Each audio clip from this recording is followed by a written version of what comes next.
लोगोफोर गिबियावनो आंनि बड' टु इंलिश ट्रान्सलेटर चेनेलाव गासैखौबो बरायग्रोनानै लाबाय।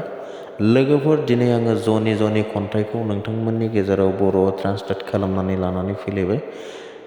खन्थाइखौ ट्रान्सलेट खालामनायनि सिगां नोंथांमोननि गेजेराव आं फंनैसो बाथ्रा बुंग्रोनि। जनि खन्थाइयाव लोगोफोर सानै मानसिनि केरेक्टार दङ, जनिजों बिनि बिफा। जनिया जाबाय सासे उन्दै खुदिया गथ'।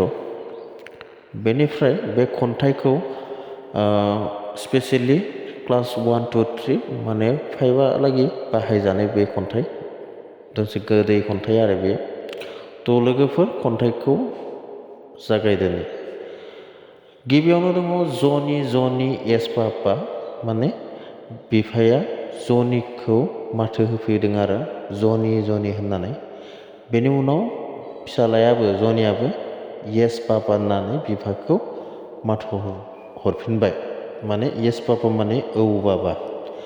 बेनिफ्राय बिफाया फिसालाखौ बुंहरफिनबावबाय इटिं सुगार, माने सोंदो आरो जनिखौ सिनि जादों नामा होननानै। ओमफ्राय लगे जनिया बुंबाय न' पापा, जायाखै बाबा। बेनिफ्राय नेक्स्टआव दङ टेलिं लाइस, माने बिफाया फिसालाखौ होनबावबाय आरो सोंबावबाय आरो थगायदों नामा होननानै। बेनिफ्राय जनिया बुंबाय न' पापा, थगायाखै बाबा।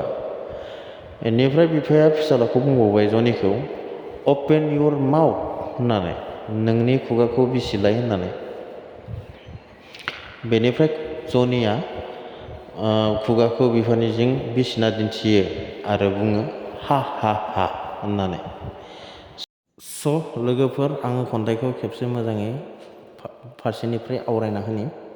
खन्थाइखौ बेफोरबायदि आवरायो। जनि येस पापा, इटिं सुगार नो पापा, टेलिं लाइस नो पापा, अपेन इउर माउथ हा हा हा, बेफोरबायदि आरो। स' लोगोफोर खन्थाइयाथ' बेखिनियानो। आसा खालामो नोंथांमोना गासैबो गोसो होनानै नायदों आरो खन्थाइखौ बुजि मोनदों होननानै। गेजेराव मोननैसो बाथ्राखौ एक्सप्लेन खालामना होनि। इटिं सुगार ना, इटिं सुगारखौ सिनिखौ डाइरेक्ट बुंजाया, गोदै जादों नामा होननानै लिरनांगौमोन आङो। नाथाय सिनिखौ सुगार होनो नालाय डाइरेक्ट होबाय आङो। बेनिफ्राय न' पापा दङ ना, न' पापायाथ' नङा बाबा होननाय जायो, खिन्थु खन्थाइजों मिलायनानै आङो बेखौ जायाखै बाबा, थगायाखै बाबा, बेफोरबायदि बुंनांगौ जाबाय। स' लोगोफोर गासैबो गोसो होनानै नायदों आरो बुजि मोनदों होननानै आं आसा थिबाय। स' लोगोफोर दिनैनि भिडिअ' बेखिनियानो। नेक्स्ट भिडिअ' लोगो मोनलायगोन। बाय बाय।